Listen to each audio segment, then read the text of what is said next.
Pemirsa, terima kasih Anda masih bersama kami di Tafsir Al-Misbah. Kami akan melanjutkan bagaimana kisah Nabi Musa selanjutnya. Namun Pak, kita berikan kesempatan tamu kita untuk bertanya terlebih dahulu. Silakan Asti. Iya, terima kasih Mbak Ina. Pak Quraisy, ada yang menarik dari penjelasan tadi ya. Kalau biasanya Asti pribadi, saya berangkat dari diri saya sendiri. Biasanya kalau saya menemui satu kondisi atau situasi, kemudian saya akan berdoa, mudah-mudahan dibukakan pintu hati saya untuk melihat segala sesuatunya dengan lebih jelas gitu dan lebih baik. Kemudian saya juga diminta dibukakan pintu hatinya orang mungkin yang berbeda pendapat dengan saya. Tapi menariknya Nabi Musa kemudian memohon dan berdoa untuk ditutup pintu hatinya bagi umatnya.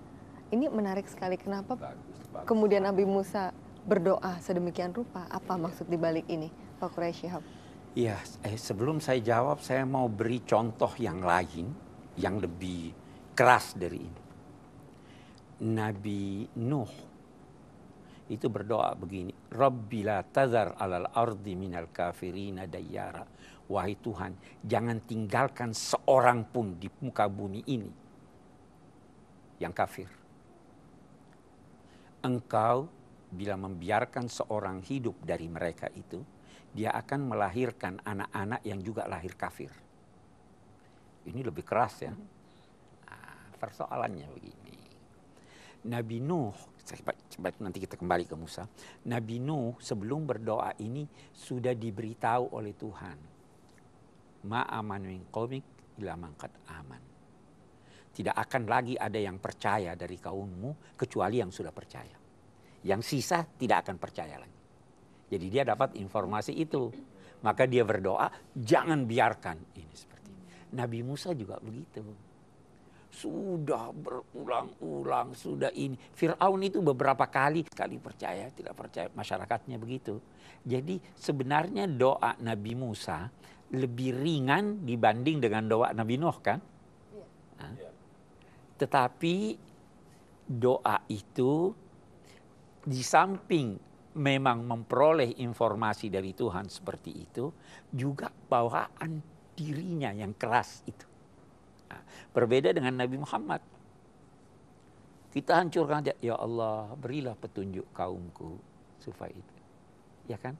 Dan itu sebabnya Nabi Muhammad lebih tinggi kedudukannya daripada Nabi Muhammad itu datang membawa rahmat. Jadi semua dia kasihi.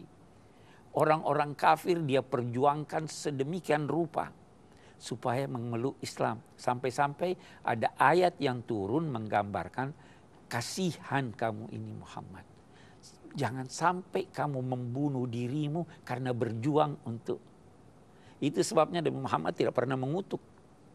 Yang lain bisa mengutuk. Nabi Isa pun kalau kita baca dalam perjanjian baru atau perjanjian, ya itu ada yang mengutuk. Karena memang kepribadiannya beda. Nah kita umatnya juga seperti Anda itulah. Iya kan? Saya kira begitu. Baik. Allah memungkinkan Bani Israel, umat Nabi Musa menyeberang Laut Merah. Dikejar oleh Fir'aun. Di tengah jalan, laut tutup, menenggelamkan Fir'aun. Sebelum tenggelam, ini sudah dilihat siksa ya. Kan tadi ini janjinya siksa jangan biarkan mereka beriman kecuali setelah lihat siksa. Nah, waktu itu hatta iza adrakahul gharaqu qala amantu annahu la ilaha illa alladhi amanat bihi banu Israil. Sewaktu dia sudah ditimpa dekat untuk tenggelam, dia berkata, saya percaya kepada bahwa tidak ada Tuhan kecuali Tuhan yang dipercaya oleh umat Nabi Musa. Sekarang dia percaya, sekarang dia tersiksa. Dan sekarang saya termasuk kelompok orang-orang yang berserah diri yang muslim. Nah, dijawab oleh Tuhan melalui malaikat. Al-an wa qad asaita qabl. Sekarang baru mau tobat. Rohmu sudah mau keluar. Sedangkan sebelum ini kamu durhaka. Dan kamu termasuk kelompok orang-orang yang melakukan kejahatan, perbuatan buruk. Baiklah. Fal yauma nunajjika bidabadanika litakuna liman khalfaka ayat. Saat ini kami selamatkan badanmu. rohmu kami tidak selamatkan. Kamu tidak pernah percaya ada jiwa. Yang kamu perhatikan cuma badanmu. Kami selamatkan badanmu. Supaya kamu menjadi pelajaran bagi generasi sesudahmu. Nah, kita berhenti lagi di sini, lihat. Fir'aun ini diduga hidup memerintah antara 1224 sampai 1214 sebelum Masehi. Sekitar 3.500 tahun yang lalu. Dia tenggelam. Rupanya terbawa mayatnya ke pantai, ditemukan oleh masyarakat Mesir, dibalsem. Tidak ada yang tahu setelah masa itu bahwa Fir'aun itu sudah dibalsem. Nanti pada tahun berapa tuh, tahun 1800-an, ada seorang peneliti dari Perancis namanya Loret. Dia menemukan mumi di Luxor, di satu wilayah namanya Lembah Raja-Raja. Di situ ditemukan mumi. Waktu dibuka mumi itu oleh seorang peneliti lain, Elliot Smith, itu ditemukan itulah badan Fir'aun. Sampai sekarang, kalau Anda ke Mesir, pergi ke museum Mesir, Anda bisa lihat Fir'aun ini. Saya ngeliat di internet doang itu. Internet, pergilah ke sana. Dan Anda kalau lihat di sana ada penelitian dilakukan oleh Maurice Bucaille, orang Prancis. Dia dapat izin tahun 75 untuk buka pembalutnya. Itu yang kita lihat sekarang, warnanya kehitam-hitaman itu Fir'aun. Ya kan? Betul. Dan dia katakan itu ada bekas garam.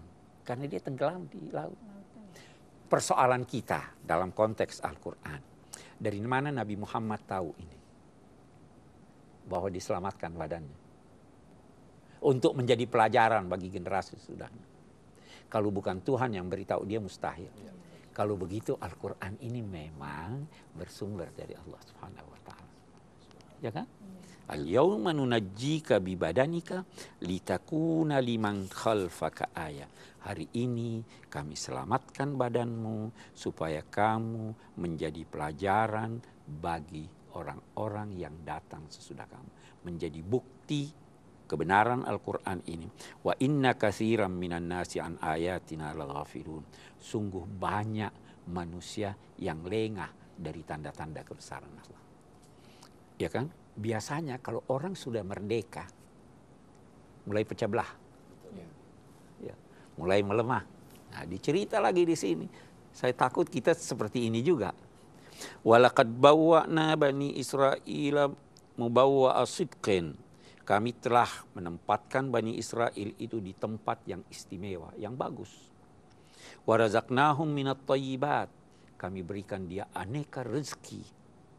Tapi kemudian mereka berselisih. Itu revolusi makan putranya katanya ya. Saya kira kita. Pemirsa, tetaplah bersama kami. Kami akan segera kembali setelah yang satu ini di Tafsir Al-Misbah. Walaupun tidak membunuh secara fisik anak-anak, tetapi membunuh mentalnya, membunuh karakternya.